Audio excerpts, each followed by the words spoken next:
자, 오늘 이 시간은 이제 오후 예배 시간인데, 동시에 이제 권사 세미나 시간이 되겠네요. 이번 권사 세미나는 이제 지난번처럼 이제 권사들만 따로 모이지 않고 오후 예배 시간에 좀 같이 해달라고 제가 부탁을 받았습니다. 저는 뭐 상관없다고 생각을 했어요. 왜냐하면은 어차피 권사님들에게 필요한 것은 성도 모두에게 필요한 것이고, 바꿔 말하면 성도에게, 그리스도인에게 꼭 필요한 것은 당연히 권사에게도 꼭 필요한 것이기 때문입니다. 그래서 상관없다고 생각하는데, 단 이게 지금 그래도 명색이 권사 세미나잖아요. 그러니까 평소 설교보다는 좀 짧아야 되겠습니까? 길어야 되겠습니까? 조금은 길어야죠. 제가 별로 긴 거 안 좋아한다는 거 아시죠? 아니요, 긴 거 좋아할 때도 있어요. 그래서 평소 오후 예배 설교보다는 조금만 길어집니다. 조금 길어질 수 있다. 그렇게 생각하시면 되겠어요. 저는 오늘 이제 권사님들과 성도님들에게 뭐 장황한 얘기 하고 싶지 않고요. 딱 두 가지만 얘기할 겁니다. 아주 기본적이고 우리가 다 익히 아는 건데, 첫째는 기도해야 됩니다. 그 얘기 할 거예요. 기도해야 됩니다. 너무나 당연한 사실이죠. 제가 지난번 권사 세미나 할 때 강조하고 그냥 이거 하나만 하세요 그냥 강조한 게 있어요. 기억나세요? 권사들 금요 심야 기도에만 나오시면 된다고 그 얘기 했어요. 오늘 그 얘기 또 할 겁니다. 왜? 진리는 안 변해요. 안 변해. 필요한 건 안 변해요. 기도하는 권사 되자, 기도하는 성도가 되자, 그 얘기 할 겁니다. 두 번째는 권사로서, 그리고 직분자로서, 또 범위를 넓히면 그리스도인으로서 다른 사람에 대한 책임의식을 지녀야 된다. 그 말씀 드릴 겁니다. 우리가 뭐 셋 행복 축제를 하건, 또는 뭐 교구별 초청 잔치를 하건, 다 이게 나를 위해서 하는 게 아니고, 그렇죠? 믿지 않는 영혼들, 또는 뭐 교회 다른 성도들, 이게 남을 위한 시선이잖아요. 직분자는 그래요. 다른 사람에 대한 시선이 있어요. 이 의식이 있어야 돼요. 뭐 모든 직분자는 그렇습니다. 목사가 자기 혼자 살라고 목사하는 것 안 했잖아요. 그렇죠? 양들을 돌봐야죠. 양들 보고 야, 네가 알아서 풀 떠먹고 살아라. 그러면 그거는 목자 자격이 없는 거죠. 이 직분자는 교회의 기둥이 되고 섬겨야 돼. 그러니까 다른 사람에 대한 책임의식을 꼭 지녀야 된다. 꼭 지녀야 된다. 두 가지 말씀드릴 거예요. 뭐 하자고요? 기도하자. 두 번째, 책임의식. 책임의식. 뭐 이 얘기 오늘 강조하게 될 겁니다. 오늘 엘리야에 관한 내용을 본문으로 읽었어요. 이 두 가지 이야기 들으면서 저는 엘리야를 모범으로 여러분에게 말씀드리게 될 것입니다. 자, 먼저 이제 기도에 관해서 말씀드리려고 하는데, 기도는 뭐 신앙의 세계에서 가장 많이 하는 말이고 또 가장 흔한 말이에요. 그런데 가장 흔하면서도 가장 중요한 말이고, 또 그리고 가장 첫 번째로 우선되어야 할 말입니다. 교회가 어느 방향으로 갈 것이냐, 또는 어디까지 가게 될 것이냐, 답은 간단해. 첫째, 방향이 중요하죠. 방향이 잘못됐으면 가면 갈수록 잘못됩니다. 방향을 제대로 잡아야 되고, 방향만 제대로 잡았다 된 게 아니에요. 가야 될 거 아니에요. 가야 될 거 아니에요. 진전이 큰 폭으로 이루어져야 될 거 아니에요. 그러니까 어느 방향으로 가게 될 것이냐, 또 어디까지 가게 될 것이냐, 답은 간단합니다. 객차는요, 기관차가 가는 대로 가게 돼 있어요. 그렇죠? 기관차가 끌고 가는 대로 객차는 가게 돼 있어요. 이 기관차가 꼭 기도와 같아요. 기도는 기차로 따지면 기관차입니다. 기도가 가는 방향으로 내 신앙 가게 돼 있고 교회는 가게 돼 있어요. 어디까지 가게 될 거냐? 기도하는 만큼 가게 될 것입니다. 진실한 그리스도인들 가운데는요, 뭐 전도에 특별한 달란트가 있는 사람도 있을 것이고, 또 아주 섬김의 은사가 탁 탁월한 사람도 있을 것이고 성령의 열매가 아주 풍성한 사람도 있을 것이고 뭐 사람마다 다양하겠죠. 근데 한 가지는 공통됩니다. 신실한 사람 가운데 그 누구도 기도하지 않는 사람은 없습니다. 없어요. 하나님이 목사를 쓰실 때 어떤 사람은 이런 방향으로 쓸 거고 어떤 사람은 저런 방향으로 쓸 거고 다 달란트가 달라요. 하나님이 쓰시는 그 방향이 다르죠. 그런데 한 가지 공통된 것, 하나님이 쓰시는 목사라면 기도 안 하는 사람은 없어요. 저 양반 능력은 있는데 기도 안 한다. 그럼 볼장 다 본 거예요. 뭐 기대할 거 없어요. 자, 집을 그림으로 그린다면 뭐 어떤 사람은 지붕부터 그릴 것이고요. 어떤 사람은 벽부터 그릴 것이고 또 어떤 사람은 뭐 굴뚝부터 그릴 수 있고 각양각색이죠. 그런데 집을 실제로 지어야 된다. 그럼 뭐부터 놔야 돼요? 지붕부터 짓는 사람 있어요? 네, 토대부터 놔야 되죠. 그 토대가 기도입니다. 신앙의 집을 묘사할 때는 이런저런 것 얘기할 수 있지만 진짜 신앙의 집을 지으려고 한다. 그럼 무조건 토대부터 놔야 돼요. 기도의 토대부터 놓아야 됩니다. 토대만 있다고 집이 완성되는 것 아니죠? 기도만 있다고 다 되는 것 아니에요. 그런데 기도가 없으면 아무것도 시작해서는 안 됩니다. 안 됩니다. 그 어떤 것도 기도보다 앞설 수는 없어요. 우리 교회에 필요한 것이 무엇이 있을까 할 때 어떤 사람은 전도를 말할 수 있을 것이고 또 어떤 사람은 섬김을 말할 수 있을 것이고 또 어떤 사람 양육이 더 필요하겠다 말할 수 있겠죠. 그러나 그 무엇이건 실제로 시작하려면 반드시 기도의 토대부터 마련을 해야 됩니다. 복음서의 제자들이 영적으로 아주 여지없이 패배한 자들이었다면 사도행전의 제자들은 정반대예요. 야, 진짜 이 사람들이 같은 사람 맞나 싶을 정도로 완전히 다릅니다. 정말 이들은 영적 승리의 승리를 거듭해 갔어요. 시간적 차이 별로 안 납니다. 시간적 차이 안 나요? 배신하고 도망쳤다가 성령 받고 사도로 서기까지 2달도 안 돼요. 짧은 기간에 완전히 변화됐어요. 어떻게 그럴 수 있었을까? 이유를 많이 댈 수 있겠죠. 그런데 그 가운데 가장 근본적인 이유는 성경이 우리에게 알려주는 이유는 딱 하나예요. 여러분, 마태, 마가, 누가, 요한 복음에서 제자들이 기도했다는 말이 단 한 번이라도 나오던가요? 안 나와요. 제자들이 기도했다는 말이 없어요. 그럼 기도 안 했느냐? 했죠. 유대인인데 당연히 기도했죠. 그런데 성경은 의도적으로 기록을 하지 않았어요. 때로는 침묵이 가장 강렬한 메시지를 전달할 수 있습니다. 성경은 그들의 기도에 대해서 전혀 기록하지 않고 침묵했어요. 분명 그들이 기도했는데 기도한 사실 기록을 안 했어요. 의도적으로. 무슨 의미일까요? 그 사람들은 기도의 인물이 아니었다. 그 말입니다. 반면 사도행전의 제자들은 어떠냐? 이 사람들은 모이면 기도하는 사람들이었어요.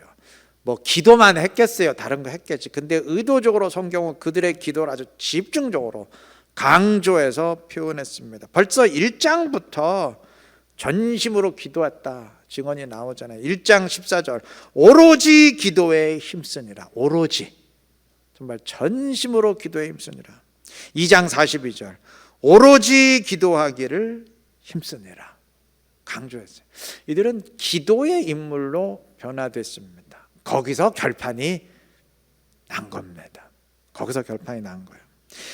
여러분, 이들과 함께 하신 하나님은 오늘 우리와 함께 하시는 동일하신 하나님이십니다. 우리가 기도하면 하나님은 이들에게 응답하신 것처럼 우리에게도 응답하실 줄로 믿습니다. 만약 이 땅의 그리스도인들이 TV 보는 시간만큼만 기도한다면, 젊은이들이 휴대폰 들여다보는 시간만큼만 기도한다면, 그거에 반의 반만이라도 기도한다면 교회가 변하고 세상이 변할 겁니다. 우리 권사님들이 드라마 보는 시간 모르겠어요. 드라마 얼마나 많이 보는데 보통 여자들 드라마 많이 보지 않나요? 그 시간에 반만큼만 기도한다면요, 교회가 변할 겁니다. 가정이 변하고 세상이 변할 겁니다. 주님은 우리의 기도를 원하시고 기도의 자리로 부르십니다. 고난이 있다면 그 기도하라는 사인이에요. 길이 막혔다면 기도하라는 사인입니다. 능력이 부족하다면 기도하라는 사인이에요. 그래서 기도함으로써 한번 뚫어보라는 사인이에요. 목사도 마찬가지예요. 기도로서 뚫어본 경험이 있어야 돼요. 자기 한계를 벗어나본 경험이 있어야 돼요. 그런 사람이 목회합니다. 권사의 직분을 주셨다면 뭐 하라는 사인일까요? 당연히 기도하라는 사인입니다. 목사, 장로, 집사로 세우셨다면 당연히 기도하라는 사인이에요. 다른 건 몰라도 기도의 자리만큼은 네가 책임져라. 네가 담임 목사니까 다른 건 몰라도 기도만큼은 네가 책임져. 그 사인입니다. 네가 장로니까 다른 건 몰라도 기도의 자리만큼은 네가 책임져라. 그 사인입니다. 너 이제 목소리 높일 수 있다. 그 사인이 아니라니까요. 야, 목소리 높여야죠. 부르짖고 기도하라. 그 사인인 줄로 믿습니다. 사람에게 부르짖으면 문제가 돼요. 교회에서 말 많아서 좋을 거 하나도 없어요. 물어봅시다. 저 사람은 말이 되게 많아. 칭찬이에요? 아니면 그 반대예요? 말 많아서 좋을 거 하나도 없어요. 딱 한 경우. 하나님께는 미주알 고주알 다 아뢰고 좀 많이 하시기 바랍니다. 사람에게는 말 많이 할수록 문제가 되는데요, 하나님께는 말을 많이 할수록 문제가 없어집니다. 아멘. 오늘 권사 세미나라 그러면 자꾸 이쪽만 쳐다보게 되네. 여기도 봐야 되는데. 기도하십시다. 우리 권사님들 기도하는 권사 되십시다. 우리 장로님들 기도하는 장로 되십시다. 우리 집사님들도 성도님들 기도하는 성도 되십시다. 저는 목사니까 담임 목사로 저도 기도하는 목사 되겠습니다. 기도할 때 하나님의 역사하시고 하나님이 되주실 줄로 믿습니다. 내 집은 만민이 기도하는 집이라. 주님 기도하는 집이에요. 우리 이루는 교회가 기도의 집이 돼서 주님을 기쁘게 하고 주님과 동행할 수 있는 믿음의 공동체 되기를 주님의 이름으로 축복합니다. 자, 이제 엘리야의 모습을 보겠습니다. 성경은 엘리야의 기도를 두 번 소개를 합니다. 근데 그의 기도는 일단 믿음의 기도예요. 믿음. 41절 보면은 엘리야는 아합 왕에게 큰 비가 내릴 것이라 선포를 하고 이제 42절부터 기도를 시작합니다. 그런데 지금 이스라엘이 어떤 상황이냐면 3년 반 동안 비가 한 방울도 안 내렸어요. 한 방울도 안 내렸어요. 그리고 지금도 비는 고사하고 구름 한 점 없는 상황입니다. 근데 엘리야는 이 상황에서 큰 비가 내릴 것을 믿고 선포하고 그리고 기도를 시작했어요. 이게 믿음의 기도죠. 물론 무조건 믿었다는 말은 아니에요. 무조건 믿습니다 한다고 그게 믿음의 기도 되는 거 아니에요. 그냥 무조건 믿는 거는 그건 정신 장난이지 그건 믿음 아니에요. 여러분, 체육대회를 하는데 일기예보로 내일 무조건 폭우가 쏟아질 거래. 교회가 기도를 하나님 좋은 날씨 주세요. 그리고 목사가 선포를 했어. 내일 비가 안 오고 햇볕이 쨍쨍 쬐 줄로 믿습니다. 그거 믿음이요? 비가 안 온다는 거죠. 언제 하나님이 안 온다 그랬어. 그건 믿음 아니에요. 그건 자기 확신이에요.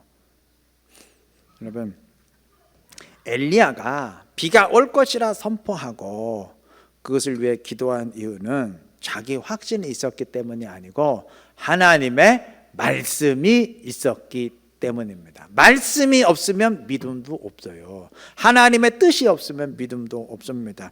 18장 1절을 보면 하나님은 엘리야에게 아합 왕에게 가라 명하시면서 내가 비를 내리겠다.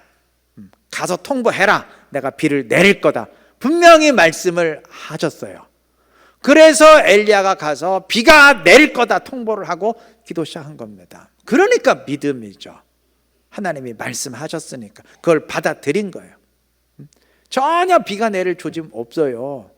그래도 믿었어요. 왜? 하나님이 말씀하셨으니까. 그래서 그의 기도는 믿음의 기도입니다. 자, 성경이 증언하는 엘리야의 또 다른 기도, 첫 번째 기도 역시 마찬가지예요. 믿음의 기도입니다.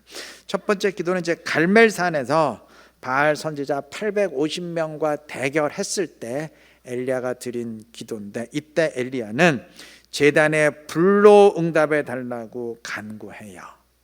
불을 내려다 간구합니다. 그런데 그가 왜 이렇게 간구했느냐, 그걸 38절이 말해요. 38절 마지막 부분 보면, 36 마지막 부분 보면, 내가 주의 말씀대로 이 모든 일을 행하는 것을 오늘 알게 하고, 여기 보면은 내가 주의 말씀대로, 이 말씀대로가 중요해요. 그러니까 지금 엘리야가 여기서 행하는 일들이 지금 왜 하고 있는 거예요? 자기가 하고 싶어서 하는 게 아니고 지금 뭐가 있었기 때문에, 주님이 말씀하셨기 때문에 그 말씀대로 좀 순종하고 있는 거예요. 주님이 불을 내리겠다고 말씀하셨으니까 그 말씀대로 내려달라고 좀 기도하고 있는 겁니다. 여러분, 인간의 생각으로는 하늘에서 불이 내리는 게 말이 안 되죠. 그러나 하나님이 그렇게 말씀하신 이상 엘리야는 믿고 실행했고 구했습니다. 우리의 기도 역시 그러해야 됩니다.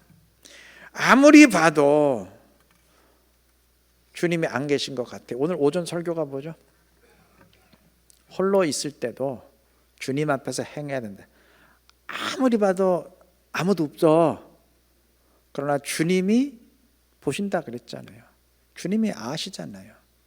그러니까 믿고, 주님이 나 보고 계신다, 행할 수 있어야 됩니다.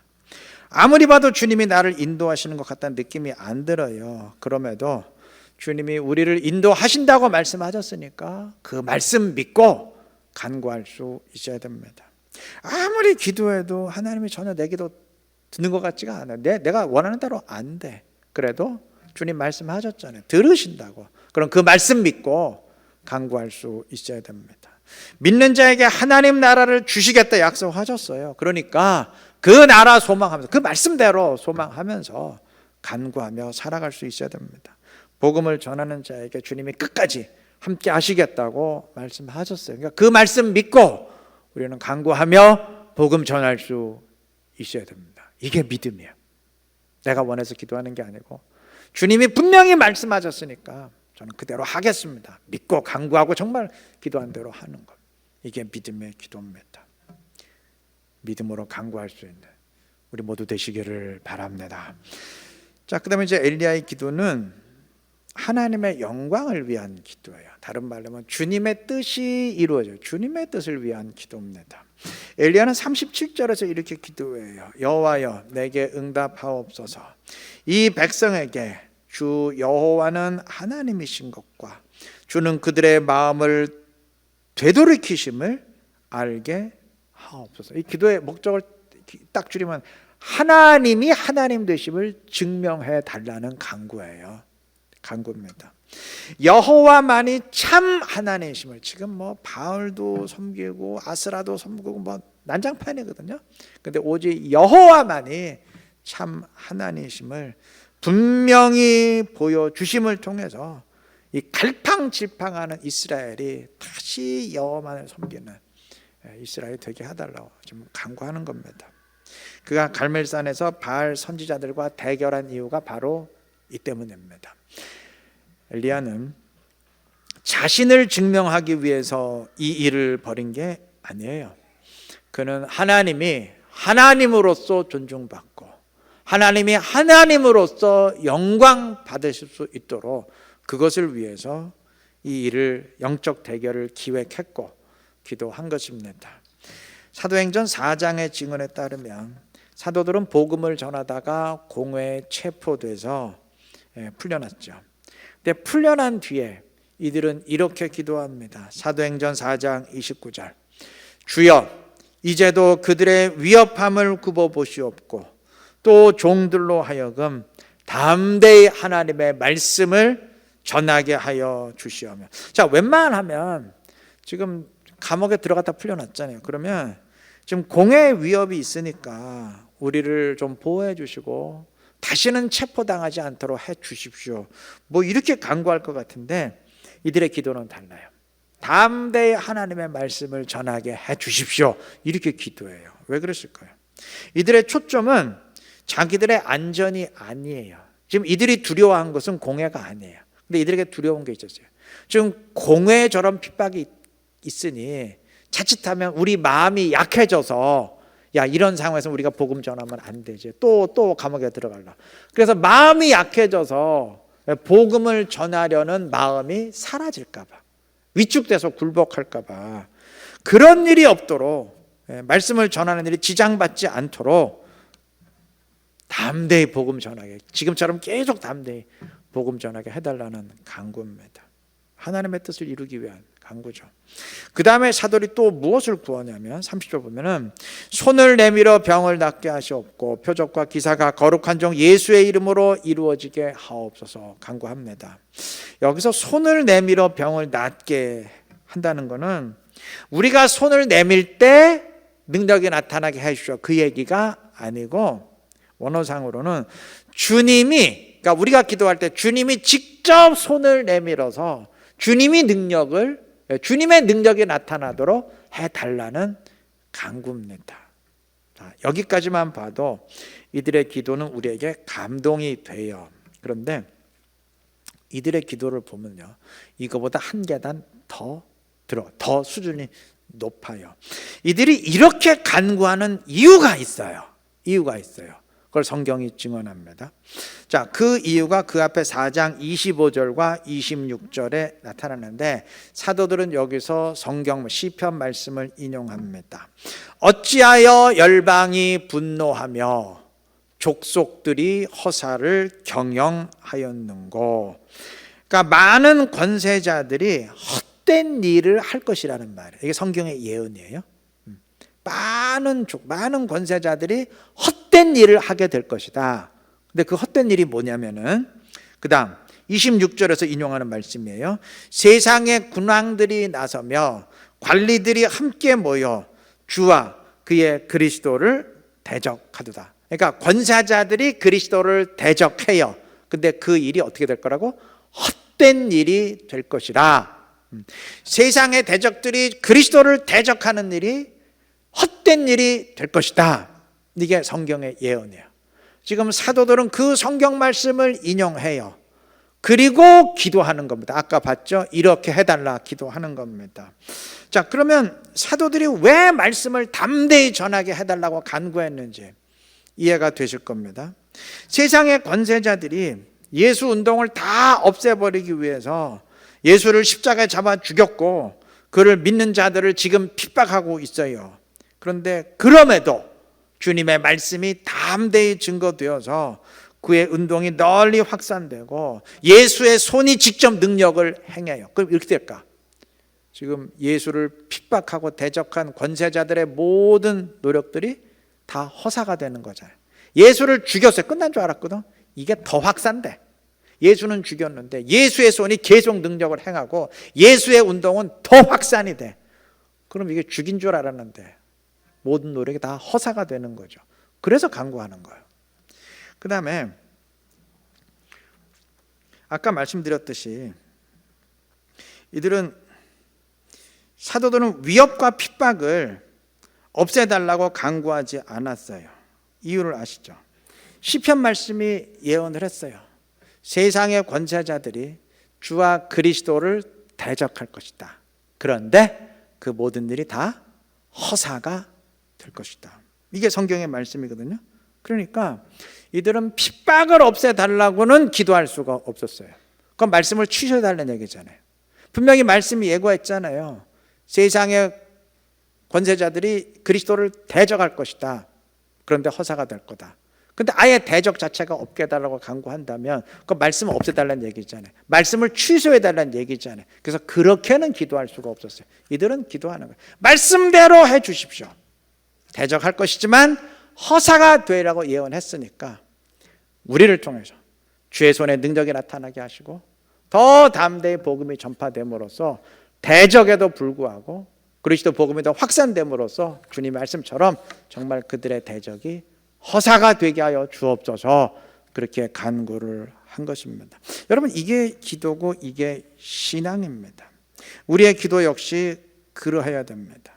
그리스도의 증인이 되리라 말씀하셨으니까 내가 증인이 되어서 주님의 말씀이 이루어지게 하여 주옵소서 간구해야 될 것입니다.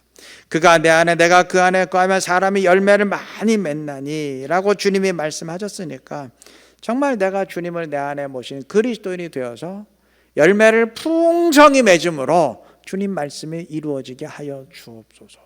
이 기도 드려야 될 겁니다. 이렇게 주님의 뜻을 이루기 위해서 드리는 기도, 이게 하나님의 영광을 위한 기도죠. 서두에 언급했듯이 이렇게 기도하시면 그렇게 가게 됩니다. 순종해야 된다는 것 알지만 엄두가 나지 않았다면 기도부터 시작하세요. 순종을 위해서 기도하십시오. 그럼 기도하면 그대로 가게 돼 있어요. 아까 얘기했잖아요. 기관차 가면 객차는 따라간다고. 기도가 가면 내가 따라가게 돼 있어요. 순종을 원하신다면 해야 되는데 엄두가 기도하세요. 그러면 따라가게 될 겁니다. 주님의 영광, 주의 뜻을 위해 기도함으로써 주님의 뜻을 이루는 신앙의 길로 점점 더 나아갈 수 있는 신실한 우리 모두 되시기를 바랍니다. 그 다음에 엘리야의 기도 보면 아주 집중하는 기도였어요. 그리고 인내하는 기도였습니다. 42절 보면 엘리야가 기도하는 모습을 이렇게 설명합니다. 땅에 꿇어 엎드려 그의 얼굴을 무릎 사이에 꿇고. 그래서 처음에 왜 이런 식으로 기도해나, 이게 해보려니까 잘 안 돼요. 꿇어 엎드려 가지고 얼굴을 무릎 사이에 한번 넣어보세요. 이게 필라테스나 요가를 좀 한 사람이나 할 수, 이게 안 된다고는 안 되더라고. 엎드려 갖고 머리가 땅에, 이게 무릎 속으로 들어가요? 안 들어가더라니까. 퇴화돼서 그런지 모르겠지만 이게 안 되더라고요. 그래서 뭐 하려고 이런 식으로 기도했나. 그래서 처음엔 몰랐는데 이게 주석을 뒤져보니까 이게 뭐냐면은 전심으로 기도하는 모습의 표현이라고 합니다. 왜 그런 게 있잖아요. 어떤 사람 앞에서 무릎을 꿇으면 내가 당신보다 낫습니다, 뭐 그런 의미잖아. 용서를 빈다는 의미가 될 수도 있고, 그렇잖아요. 뭐 그런 거. 그 다음에 기도할 때 베옷을 입으면 무슨 의미죠? 회개합니다, 뭐 그런 의미잖아요. 그런 식으로 이러한 포즈를 취하면 이게 정말 전심으로, 집중해서 전심으로 기도하는 표현이라고 합니다. 여러분, 일을 할 때만 집중이 필요한 게 아니에요. 기도할 때도 집중이 필요합니다. 좀 전심으로 드리는 기도가 필요합니다. 기도할 때 기도 속으로 내가 들어가야 됩니다. 기도 속으로. 저기 옛날 분들은 특히 목사님 그런 얘기 많이 하셨어요. 난 그거 잘 안 되던데, 그 왜 소나무 뿌리를 뭐 뽑았다느니 뭐 그런데, 아니 농담 아니고 그런 얘기 못 들어봤어요? 많이 들어봤죠. 그랬다 그러더라고. 웬만해서 소나무 뿌리가 잘 안 뽑혀요, 그거. 나는 조그만 소나무도 못 뽑았어. 근데 예전에 보시면 그 기도하는 목사님들이 뭐 기도하다가 소나무 팍 하다 뭐 뿌리가 뽑혔다느니, 그런 얘기 굉장히 많이 들었거든요. 얼마나 전심으로 기도했으면 그랬을까? 얼마나 전심으로 기도하면 그랬을까? 내가 예전에 그 김준홍 목사님 책에서 이렇게 읽은 부분인데요. 그분이 지금은 조금 사상적으로 그래가지고 별로 인기가 없는데 예전엔 참 인기가 있었어요. 근데 그분이 이제 긴급조치 위반으로 저기 20년형인가? 징역 20년인가 19년을 받고 감옥에 갇혔어요.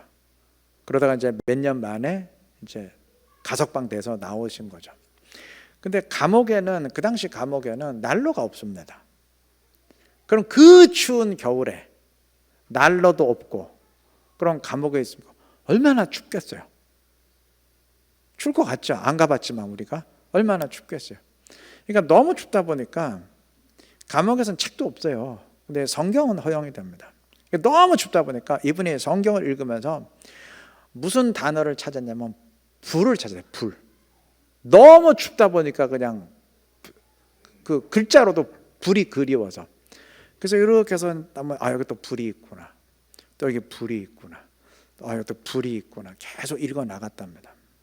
그러던 어느 순간 진짜 몸에 불이 나는 거죠. 체험했어요. 그렇게 추웠는데 갑자기 몸이 데워지고 하나도 춥지 않게 돼. 그래서 그 겨울을 기도로 넘길 수 있었다고 합니다. 근데 그때의 기도가 자기 자신을 만들었다. 그렇게 간증을 한 거 제가 책에서 읽은 적이. 이게 막 전심으로 기도한 거죠. 불을 찾고 이 불을 나에게 달라고 기도하고, 또 불을 찾고 또 기도하고, 그거 정말 죽기 살기로 기도한 거죠. 여러분, 우리의 기도에 나 자신이 담겨 있어야 됩니다. 그래서 그런 얘기 많이 했어요. 목사님들이 예전에. 나 부흥회 때 그런 얘기 많이 했는데, 하는 기도가 있고 되는 기도가 있다. 그런 얘기 들어보셨죠? 하는 기도는 내가 하는 거야. 그러다가 나중엔 성령께서 내 기도를 끌고 가. 그래서 내가 하는 기도가 아니고 끌려가는 기도, 되어지는 기도. 여러분, 그 술 마시는 사람 이런 얘기 안 해요. 처음엔 내가 술을 마시는데 나중엔 술이 술을 먹고, 또 맨 마지막에는 뭐를 먹어요? 술이 나를 먹는다고. 좀 술에 비해서 죄송한데 기도도 좀 그런 데가 있어요. 처음에 내가 기도하는 거, 그러다 이제 기도가 나를 끌고 가요. 기도가 기도를 끌고 나중엔 기도가 나를 먹어버려요. 좀 기도에 한번 먹혀보시기 바랍니다. 그렇죠? 네. 전심으로 드리는 기도, 주님이 기뻐하십니다. 또한 엘리야의 기도는 인내하는 기도였어요. 43절 보면 엘리야는 기도한 다음에 그의 사환을 시켜서 올라가서 바다 쪽을 보라 그랬어요. 비의 징조가 있나, 구름이 오나 보라 그랬어요. 근데 봐도 뭐 구름 한 점 없어요. 없는데요. 그럼 엘리야 또 기도합니다. 또 한참 기도하다가 다시 가서 봐라. 봤는데 아니요, 아무 비 조짐이 없는데요. 그럼 다시 또 기도하고, 1, 2분 기도하진 않았겠죠. 집중해, 전심으로 기도해. 그래서 몇 번 만에 응답이 됐어요? 7번 만에. 7번 만에. 뒤집어 말하면 그가 7번 기도하기 전까지는 응답이 없었다는 얘기입니다. 이상할 수 있어요. 자, 갈멜산에서 기도할 때는 그냥 즉각적으로 하늘에서 불이 떨어졌어요. 즉각적으로. 그런데 그 사건 직후에 비를 내려달라고 기도할 때는 응답이 없었어요. 7번 기도하기 전까지는 응답이 없었습니다. 이상하지 않아요? 이게 지금 이 기도 왜 하냐면 엘리야가 자기 생각에 비가 좀 내렸으면 좋겠다, 그래서 기도하는 게 아니에요. 이거 지금 누구 때문에 기도하는 거예요? 하나님이 비를 내리시겠다 그랬거든요. 그래서 그 말씀에 순종해서 기도하는 거예요. 내가 내려달라는 게 아니고 하나님이 내리겠다고 말씀하셨기 때문에 주 뜻대로 하옵, 기도하는 거로. 그럼 바로 내리셔야 될 거 아니야. 지금 하나님이 비 내리겠다고 해서 기도하는 거, 그럼 내려야 될 거 아니야. 안 내리셔요. 왜 똑같은 사람이 똑같이 기도하는데 한 번은 즉각적으로 응답하시고 한 번은 질질 끌다가 응답하시느냐? 몰라요. 이유는 모르겠어요. 그런데 하나님은 종종 그러실 수 있습니다. 제 생각엔 종종이 아니고 늘 그러시는 것 같아요. 여러분, 상식적으로 즉각적으로 응답받은 적이 많으십니까? 아니면 질질 끌다가 응답을 받거나 내가 생각해서 응답이 안 된 것 같은 그런 경우가 많으십니까? 안 물어봐도 아시죠? 후자입니다.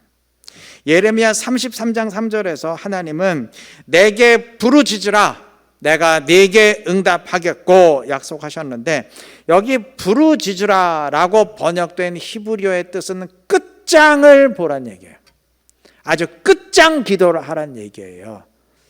하나님 그 기도를 원하세요. 중간에 포기하지 말고 정말 끝장을 보겠다는 자세로 드리는 기도, 주님이 그 기도를 좋아하십니다. 정말 전심으로 이 기도에 내 생명을 싣는다, 끝장내서 기도할 수 있는 지혜로운 우리 모두 되시기를 바랍니다. 그 외에도 기도에 대해서 성경이 주는 메시지는 많죠. 기도에 대해서 하루 종일이라도 얘기할 수 있겠죠. 근데 시간상 이 정도만 해도 될 것 같고요. 하나님은 하나님의 역사를 기도의 응답으로 이루기를 원하십니다. 에스겔 36장 보면 하나님은 이스라엘에게 여러 가지 약속을 주십니다. 내가 이것도 너에게 이룰 것이고 이것도 너에게 줄 거다. 황폐했던 이스라엘, 이 이스라엘이 에덴 동산처럼 다시 회복돼서 이것도 회복시키고 이것도 다 주겠다. 하나님의 약속을 하세요. 그리고 마지막 부분에서 나 여호와가 말하였으니까 그대로 된다. 확신을 시켜요. 그럼 다 된 거 아니야 이제. 하나님이 말씀하셨고, 자 내가 말했으니까 이제 그대로 되는 게 확실하다고 결제 도장을 꽝 찍었어요. 이제 그대로 되는 거예요. 그대로 되는 거예요. 근데 바로 그 다음에 하나님이 뭐라고 말씀하시냐면 37절에서 주 여호와께서 이같이 말씀하셨느니라. 그래도, 그래도가 중요해요. 하나님이 이러이러하게 할 것이다, 다 된다 보증을 하셨어요. 그럼에도 이스라엘 족속이 이같이 자기들에게 이루어 주시기를 내게 구하여야 할지니라. 무슨 얘기인지 알죠? 이미 다 정해져 있는 일이고 보장된 일이라도 이스라엘이 기도해서 그 일을 받아야 된다는 얘기예요. 하나님은 계획하신 것을, 말씀하신 것을, 준비하신 것을 그냥 주시는 게 아니고 기도에 대한 응답으로 주기를 원하십니다. 하나님은 기도의 응답으로 그의 뜻을 이루시고 기도의 응답으로 그가 계획하고 준비한 것을 주십니다. 기도의 응답으로 우리에게 필요한 것을 주십니다. 자, 그럼 이거 뒤집어 말하면 어떻게 되죠? 하나님의 계획이 있어도, 하나님이 마련하신 뜻이 있어도, 하나님이 주기 위해서 준비한 것이 다 있어도 만약에 기도 안 하면 어떻게 된다는 얘기야? 이거 줘야 되는데 줄 수가 없어. 왜? 기도의 응답으로 줘야 되는데 이것들이 기도를 안 하잖아. 그럼 어떻게 해요? 못 주는 거죠. 이거 얼마나 안타까운 일입니까? 그렇다면 다 준비되어 있는데 이게 기도가 없어서 우리도 못 받고 하나님의 입장에서도 줄 수가 없고, 얼마나 안타깝고 아쉬운 일인가요? 그게 절대 우리의 경우가 되어서는 안 될 것입니다. 절대로 여러분의 경우가 되어서는 안 될 겁니다. 이루는 교회를 향한 나의 뜻이 있는데 그것을 기도의 응답으로 주어야 되는데 왜 너희들은 기도 안 하느냐? 줄 수가 없지 않느냐? 기도해야 내가 줄 것 아니냐? 절대 그런 경우로 우리가 만들어선 안 될 것입니다. 그런데 혹시 그런 게 아닌가 좀 걱정되는 부분이 있어요. 여러분, 소돔이 의인 딱 10사람이 없어서 멸망했습니다. 소돔의 구원을 위해서 필요한 사람은 딱 10명이에요. 딱 10손가 10명이면 됐어요. 하나님도 그 10명을 찾으셨을 거예요. 그 10명만 있으면 소돔은 오케이예요. 문제가 하나도 없어요. 근데 그 10명이 없어서 결국 하나님도 치실 수밖에 없었어요. 어쩌면 오늘 이루는 교회에서도 하나님이 기도의 임무를 지금 헤아리시고 찾으시는 게 아닌가, 그런 생각이 들기도 합니다.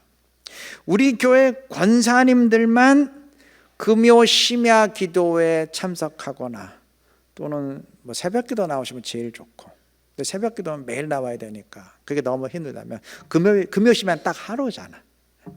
금요 심야 기도에 참석해서 기도하신다면 저는 교회의 변화와 성장은 충분하다고 생각합니다. 충분해요. 하나님이 찾으시는 숫자를 충분히 채울 수 있어요. 채우고도 남아요. 어느 교회건 권사가 제일 많잖아요. 우리 교회도 장로님 7명밖에 안 돼요. 근데 권사는 7명 넘잖아요.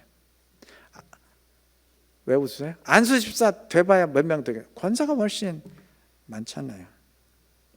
권사님들만 금요 기도에서 부르짖는다면 교회는 바뀝니다.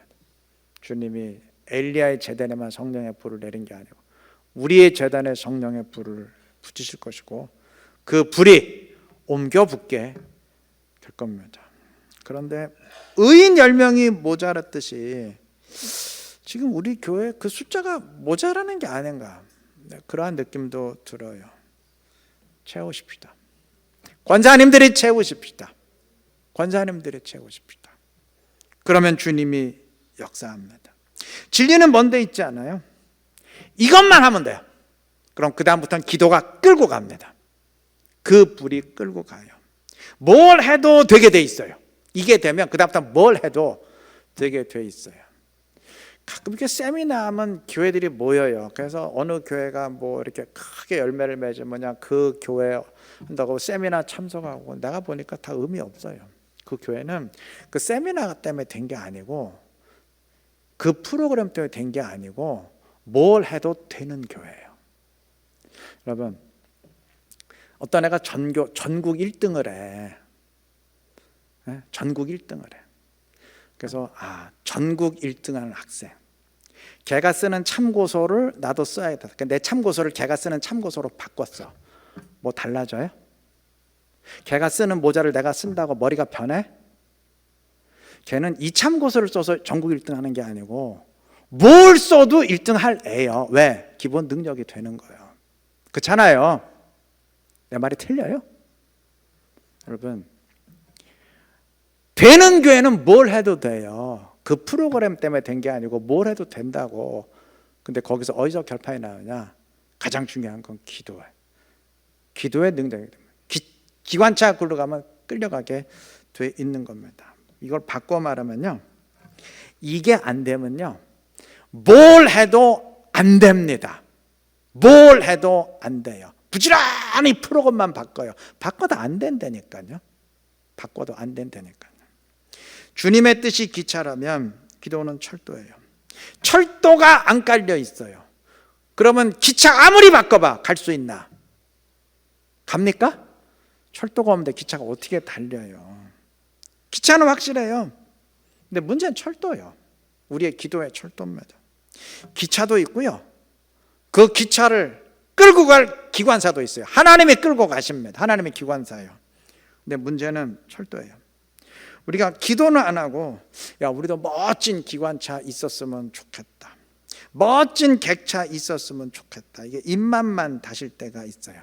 하나님 아마 답답해서 말씀하실 것 같아요. 다 준비되어 있다, 다 너희들 거다, 제발 철도만 깔아라.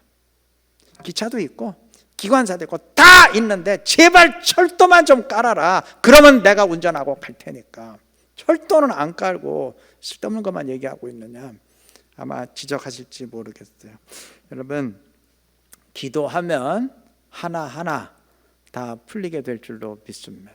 거짓말처럼 풀리게 될 줄 믿습니다. 딱 하나, 우리 권사님들만 금요일에 나와서 부르짖고 같이 기도하시면 돼요.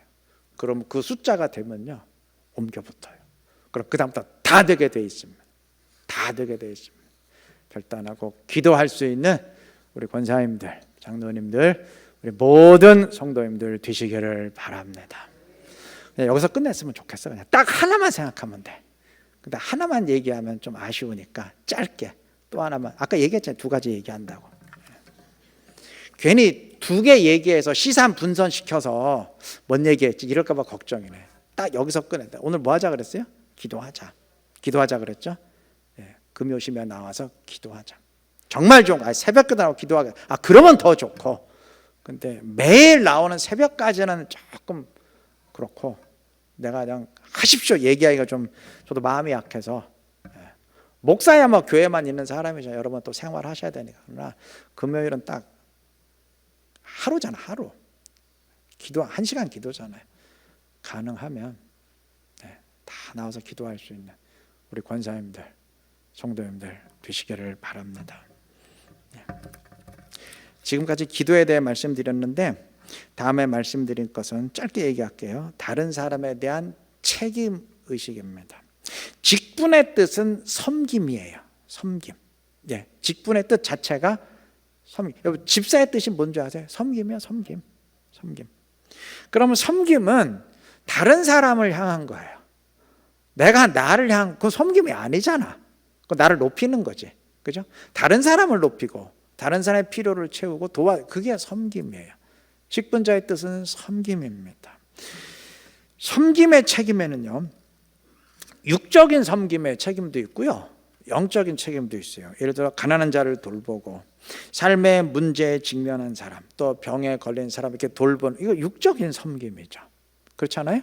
이와 더불어서 영적인 섬김이 있습니다. 영적으로 건강한 사람, 또 영적으로 먼저 믿고 신앙이 앞선 사람은 그렇지 못한 사람들, 영적으로 나약하거나 실족한 사람들에 대한 책임이 있습니다. 이게 성도들에 대한 책임이죠. 뿐만 아니에요. 교회 울타리를 넘어서 아직 믿지 않는 사람에 대한 책임도 있어요. 그 사람들에게 복음을 전해서 주님께로 인도해야 될 책임이 우리에게 있습니다. 이 모든 것이 다 섬김인데, 이러한 섬김의 책임은 뭐 권사를 비롯한 직분자들에게만 주어진 것이 아니고 모든 그리스도인들에게 동일하게 주어진 책임이자 사명입니다. 때문에 그리스도인들은 절대 나 홀로 의식에 빠져서는 안 되는 사람이에요. 왜냐? 신앙생활이라는 게 나 혼자 잘 믿는다고 완성되는 게 아니기 때문입니다. 전 그러한 면에서 오늘 오전 설교가 좀 도움이 되리라고 생각하는데, 오전에 말씀드렸죠. 기억나시나요? 빌립보서를 바울 사도가 쓰면서 그런 모범 보이지 않습니까? 죽음과 삶의 문제까지, 죽고 사는 문제까지도 자신을 위해서 결정하는 게 아니고 다른 사람의 유익을 위해서, 교회의 유익을 위해서 결정하려고 하잖아요. 그러면서 나처럼 하라. 모범 보이지 않습니까? 오전에 말씀드렸으니까 반복은 생략합니다. 느헤미야가 성경의 위인이 될 수 있었던 것은 그런 의식이 있었기 때문입니다. 만약 그가 자기만 생각했다면, 나만 잘 믿으면 되지, 이랬다면 절대로 높은 주기 버리고 유대로 와서 성벽 재건하지 않았겠죠. 느헤미야서도 성경에 기록되지 않았을 겁니다.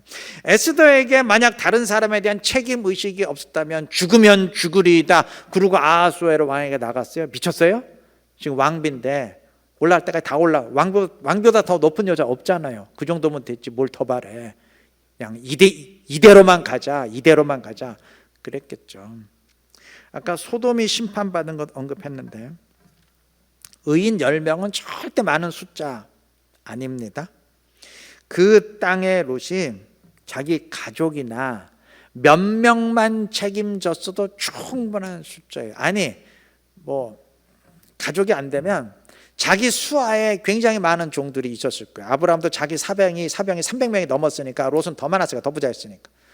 그럼 그 자기 종들 가운데 몇 명만, 야 오늘부터 너 여호와 믿는다, 뭐 그래가지고 했으면 충분히 채울 수 있는 숫자라고.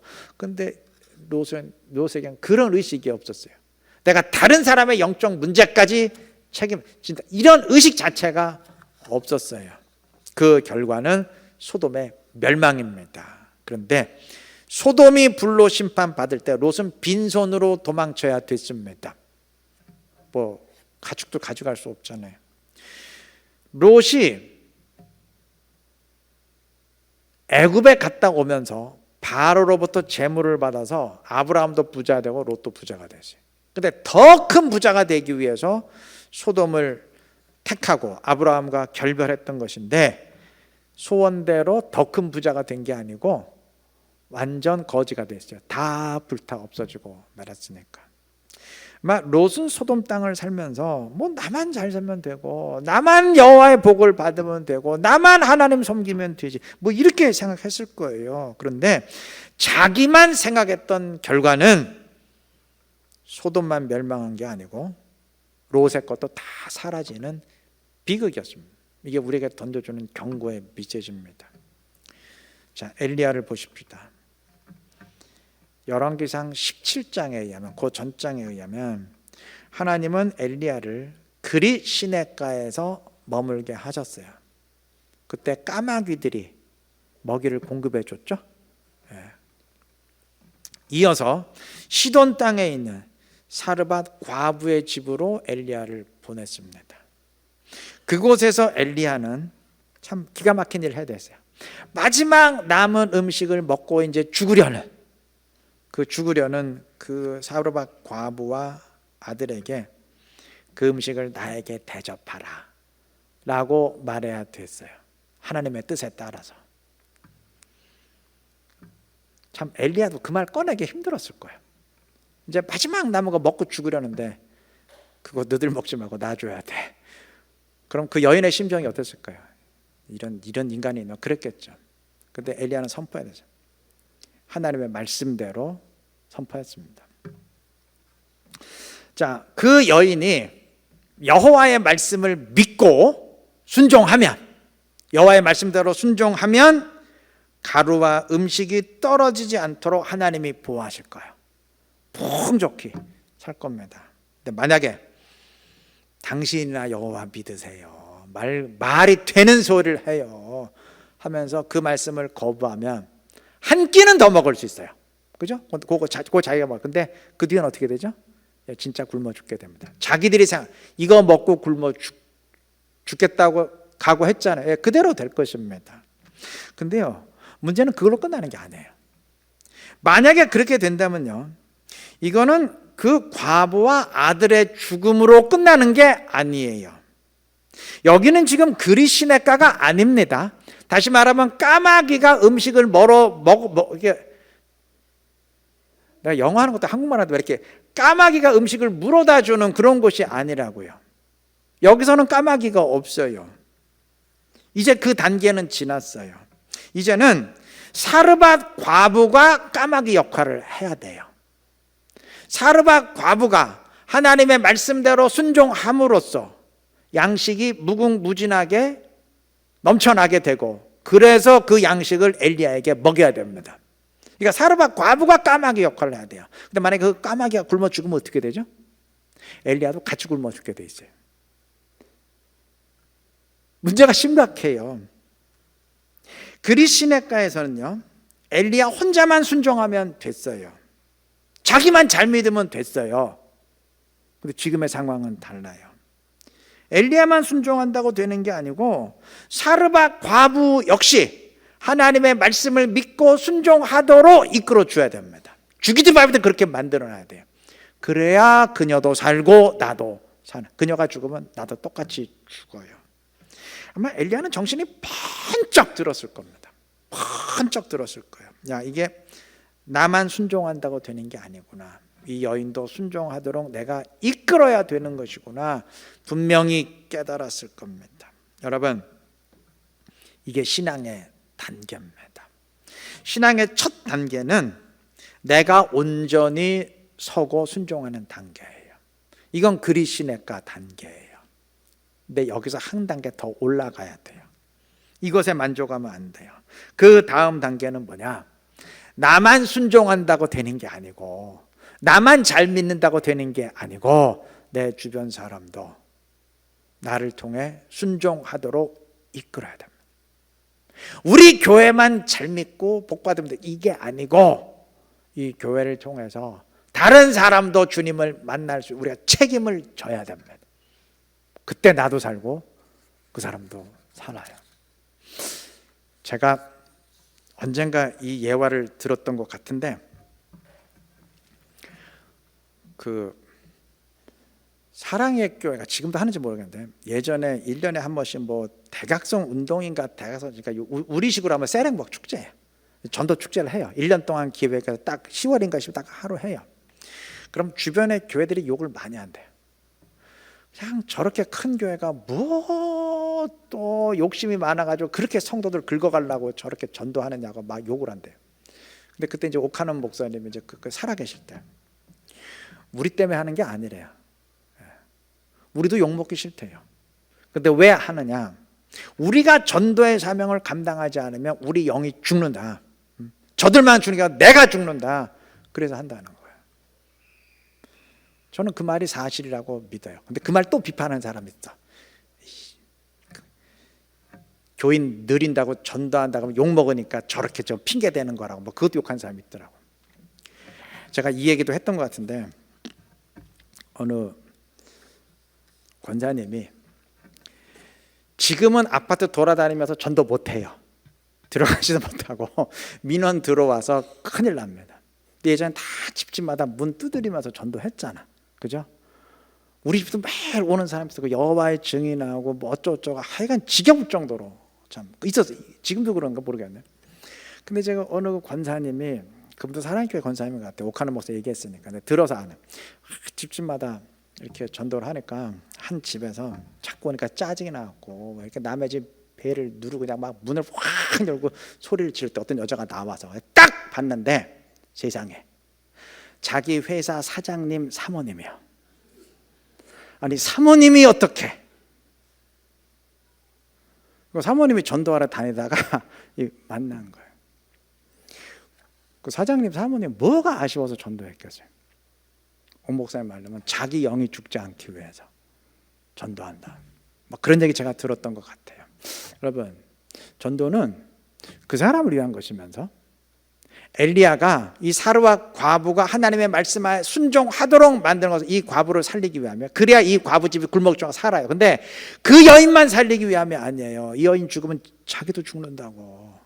여러분, 우리가 전도하는 것은 물론 그 영혼들을 구원해내기 위함이에요. 근데 동시에 이건 내가 죽지 않고 살기 위함입니다. 남에 대한 책임을 망각한 교회는 하나님의 목록에서 지워버려요. 성장은 못해도 망하지는 말아야 될 거 아니에요. 하나님이 지우면 그게 끝난 거지. 더 이상 있겠습니까? 여러분, 신앙의 두 번째 단계, 나만 잘 믿는 거 첫 번째 단계예요. 다른 사람도 돌보고 책임져야 돼요. 신앙의 두 번째 단계, 이 단계까지 올라서시기를 바랍니다. 특히 권사님들은 그러셔야 됩니다. 장로님 7분이에요. 순종 안에 딱 7사람으로 끝나. 안수 집사 안에 정확히 몇 명인지 모르겠는데 돼야 몇 명 안 돼요. 순종 안 해도 그 사람들로 끝나. 근데 권사는 얘기가 좀 달라. 너무 많아. 권사들이 순종 안 한다 그러면 교회가 무너집니다. 교회가 무너져요. 그래서는 안 되잖아요. 이런 면에서 볼 때 우리 그리스도인들은 다 목회자입니다.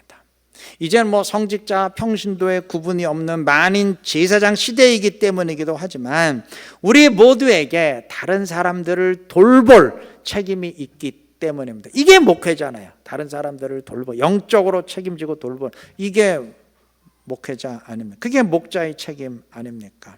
목자는 당연히 양을 책임지고 인도해야 됩니다. 만약 목자가 양들에게 너희들이 알아서 풀잡고 알아서 살아라 그러면 죽으란 말밖에 더 되겠어요.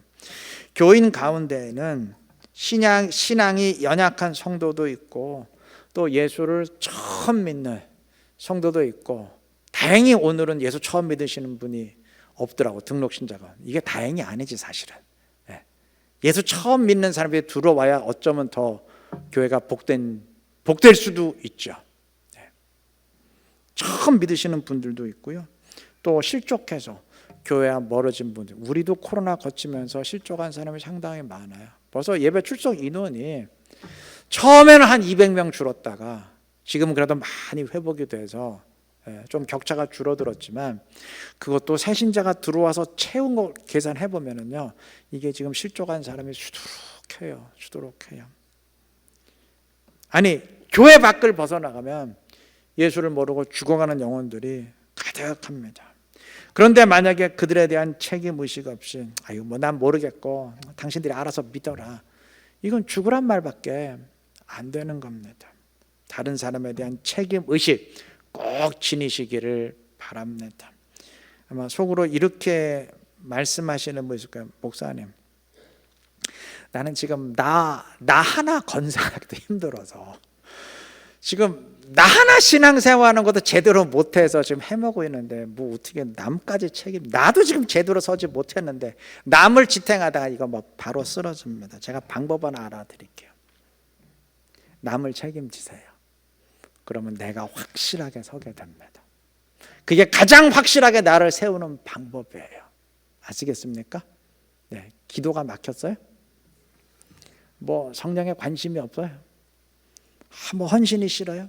전도 한번 해보세요. 그럼 다 회복됩니다. 다 회복돼요. 전쟁 났는데 감기 때문에 고민하는 사람 없어요. 가장 치열한 영적 전쟁에 나서는 순간 자잘한 것들은 다 쓸려갑니다. 하나님도 전도에 나서면 다 채워주게 돼 있어요. 아시겠어요? 그러니까 남을 책임지는 거 그거부터 하세요. 그럼 나도 나도 다 서게 됩니다. 그렇지 않겠어요? 더 높은 단계의 것을 마스터하면 그 낮은 단계는 다 끝난 거야. 그렇죠? 고등학교 2학년 수학 문제를 확실하게 풀게 되면 중3 건 다 끝난 거예요. 아시겠어요? 뭘 한 계단 한 계단 올라가. 우리 한국 사람은 급하잖아. 그냥 한 번에 끝나버리자고. 전도부터 하시고 남에 대한 책임까지 감당하십시오. 그러면 하나님이 자연적으로 나를 세우실 줄로 믿습니다. 오늘 두 가지 말씀드렸습니다. 기도하시기를 바랍니다. 금이 오시면 기도하시기를 바랍니다. 그리고 다른 사람에 대한 책임 감당해 가시기를 바랍니다. 권사님들이 이렇게 하신다면 우리 이루는 교회는 새로운 시대를 맞이하게 될 것입니다. 주님이 우리를 기뻐하시고 우리를 통해서 주의 뜻을 더 분명히 이루어 가실 줄로 믿습니다. 오늘 말씀 기억하시고 기도의 인물이 되어서 나는 물건은 이거니와 다른 사람도 온전히 세우고 교회를 주님이 기뻐하는 교회로 세워갈 수 있는 지혜롭고 복된 우리 모든 권사님들 또 모든 성도님들 되시기를 그리스도의 이름으로 축원합니다.